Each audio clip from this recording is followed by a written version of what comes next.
যে ওনার কথার ভিতর দিয়ে এরকম একটা মানে প্রতীয়মান হয় যে সরকারের এক ধরনের দুর্বলতা বা সরকার বিচার মানে হীনতা বলেন বা বিচার এর ক্ষেত্রে যে মানে একটু তৎপরতা যে কম বা শিথিল, সেই জায়গাগুলোকে উনি দায়ী মনে করছেন। আপনিও কি তাই মনে করেন নাকি?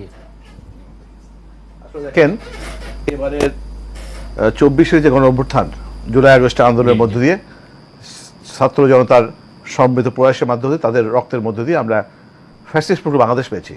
কিন্তু এখনও আমরা কিন্তু গণতান্ত্রিক বাংলাদেশ পাইনি, নির্বাচিত সরকার পাইনি এবং নিরাপদ বাংলাদেশ এখনো পাইনি আমরা।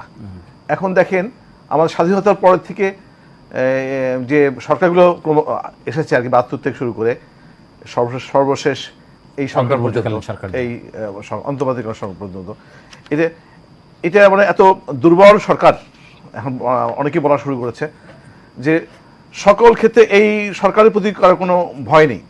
এদের এই সরকারের মানে দায়িত্ব নেওয়ার পর দেখছি সকল শ্রেণী পেশার মানুষ যারা 15.5 বছর কিছু পায়নি, এটা দোহাই দিয়ে রাস্তা নিয়ে পড়ছে, সচিবালয়ে ঢুকে পড়ছে। আমরা আন্দোলনের সঙ্গে দেখেছি, আমার 40 বছরের দীর্ঘ রাজনৈতিক জীবনে কোনোদিন দেখিনি যে সচিবালয়ের ভিতরে হাজার হাজার ছাত্র বলেন অন্য যে কোনো পেশার মানুষ ঢুকে পড়ছে আর কি। একটা নিরাপত্তাহীন বাংলাদেশ। আমরা খুব খুশি হয়েছিলাম এই ফ্যাসিস্ট পথের। আমাদের তো একটা বিরাট স্বপ্ন ছিল, কবে শেখ হাসিনা যাবে, দেশে ফ্যাসিস্ট মুক্ত হবে, আমরা ভালো করে মুক্ত বাতাসে আমরা নিঃশ্বাস নেব।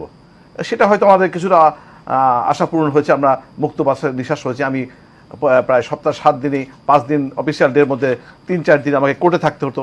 এখন কোর্টে না গেলেও টাইম পিটিশন অ্যাকসেপ্ট করে, যে কারণে ঘন ঘন কোর্টেও যেতে হয় না। এগুলো অনেক থেকে আমরা মুক্তি পেয়েছি, আমাদের সাথে রাজনীতিবিদরা মুক্তি পেয়েছে। কিন্তু আমাদের তো মুক্ত থাকলে হবে, বাংলাদেশের প্রতিটা নাগরিককে নিরাপত্তা দেওয়া এই সরকারের দায়িত্ব। আর আমি প্রথম দিকে বলেছিলাম যে 1 মাস পরেই সরকারের পরে আমি কয়েকটি প্রোগ্রামে বললাম যে এই সরকারের রন্ধে রন্ধে এখনও আওয়ামী ফ্যাসিস্টরা বসেছিলেন, যেটা আমাদের বড় ভাই বললেন উনি আর কি। তা একটা বিষয় খেয়াল করেন যে সচিবালয়ে অধিকাংশ সচিবই সেই সময়, আমাকে তো বলা হয়েছিল, আরটিভির একটা প্রোগ্রাম বলা হয়েছিল এদেরকে কেন সরাতে হবে, এরা অনেক মেধাবী অফিসার রয়েছে, তা কেন সরাতে হয়? আমি না, এরা রাখলে তো এই ফাইলগুলো গায়েব করে ফেলতে হবে, ফেলবে এই দুর্নীতির ফাইল, ওখানে শেখ হাসিনার কথা হবে, ফাইলগুলো সরিয়ে ফেলবে, আগামীতে বিচারে আমরা নথিপত্র পাবো না। কালকে রাত্রে ঘটনাটা তো এটাই।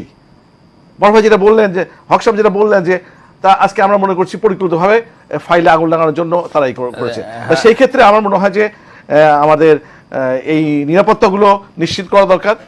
বাংলাদেশের এই সরকার কিন্তু আসলে এই যে এই সরকার বা ধরেন এই সরকারের ক্ষেত্রে রাজনৈতিক দলগুলো কোনো প্রেসারের ভূমিকা পালন করতে পারছে না বা করছে বলে কি মনে করেন আপনি?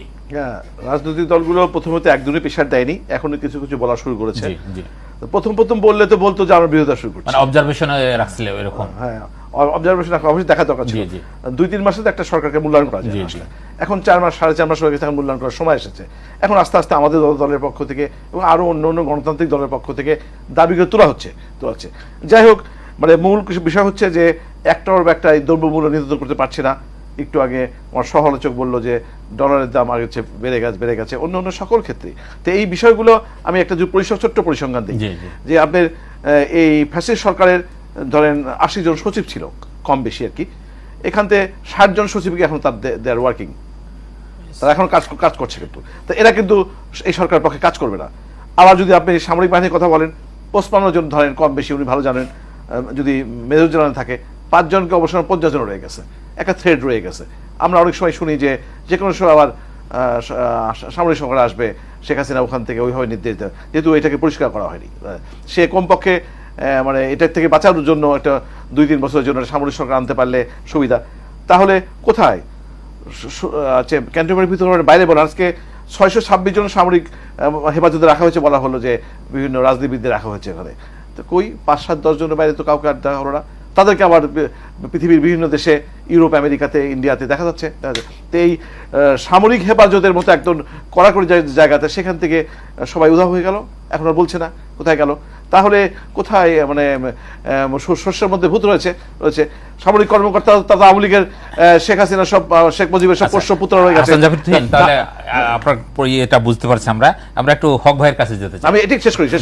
আমার মধ্যে এই যে আপনি আওয়ামী লীগ সরকারের সময় প্রশাসনের শীর্ষ কর্মকর্তা সচিবদের রাখবেন, সামরিক কর্মকর্তাদের রাখবেন, অন্যান্য বিষয়গুলো আপনাকে দিয়ে করে পেতে পারেন। এবং সবচেয়ে বড় সমস্যা হয়ে গেছে এখানে এই সরকারে যারা আছে তাদের সরকার চালানোর কোনো অভিজ্ঞতা নেই। জি জি, আমরা বুঝতে পারছি আপনার এটা কাকে বুঝতে পারছি। অভিজ্ঞতা আছে একজন নাম বলেন যে অতীতে সরকার চলে যাচ্ছে, কিছু এনজিও ম্যান, কিছু লয়ার তারা নিয়ে এসে চালাচ্ছেন, এদিকে দিয়ে আসলে দেশ। আচ্ছা, আপনার কথা সূত্র ধরে আমরা একটু হক ভাইয়ের কাছে যেতে চাই। যে ওই যে মানে আমাদের তুহিন ভাই যে কথাটা বলছিলেন যে সামরিক হেফাজতে রাজনীতিবিদরা ছিলেন বা ছিলেন, এই অভিযোগটা কিন্তু আসলে ধরেন সবার ভিতরে বলি শুনেন। জি, আমরা একটু আপনার কাছে আবার আসবো, একটু হাসান জাফর তুহিনের কাছে যাই। যে এই যে মানে সার্বিক অবস্থার পরিপ্রেক্ষিতে আমরা কি এরকম মানে এই প্রশ্ন যদি আমরা রাখি যে ধরেন রাজনৈতিক দলগুলো যদি এখন বলে যে ছাত্রদেরই ব্যর্থতা, তাহলে মানে শুরুর দিকে যে এটা ছিল সেই সময় ধরেন আমরা যতটা জানি যে বঙ্গভবনে বা আর্মি চিফের সঙ্গে যখন বসা হলো তখন কিন্তু সকল দলেরই প্রতিনিধি ছিল এক অর্থে, এবং আমরা মনে করছিলাম বা আমাদের কাছে এই মানে মেসেজও ছিল যে সকলের ঐক্যমত্য ভিত্তিতেই এই ধরনের কার্যক্রমগুলো এগিয়ে যাচ্ছে। কিন্তু মানে আবার ৩-৪ মাসের ভিতরেই মনে হচ্ছে যে সবার ভিতরে একটা যোজন যোজন ফারাক রয়েছে। আসলে তাহলে কি আমাদের ২৪-এর গণঅভ্যুত্থানের যে বিশাল আকাঙ্ক্ষা তৈরি হয়েছিল সেই আকাঙ্ক্ষা মানে মনে হচ্ছে যে অধরা থেকে যাবে? আসলে কি এই যে আমাদের যে গণঅভ্যুত্থানের স্পিরিট, এটা দিন দিন তো নষ্ট হয়ে যাচ্ছে। আমরা প্রথমে যখন আমাদের সবাই একসাথে দেশপ্রেম সঙ্গে নিয়ে আমরা তো দেখেছি অভ্যুত্থানের পরপর আমাকে বাংলাদেশের যে মানুষের দিকে তাকিয়েছে গুলি কয়েক ফ্যাসিস্ট তারা পালিয়েছিল, তবে আমাকে দেখে মনে হতো সবগুলো মানুষের মধ্যে একটা নতুন করে দেশপ্রেম জাগ্রত হয়েছে।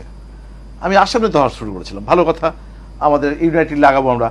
মাত্র কয়েকদিনের মাথায় এই ছাত্ররা বললো, এ বললো, সে বললো, আর অন্য অন্য সংগঠন বলা শুরু করলো এ সরকার আমাদের সরকার। তা আসলে এই যে আমাদের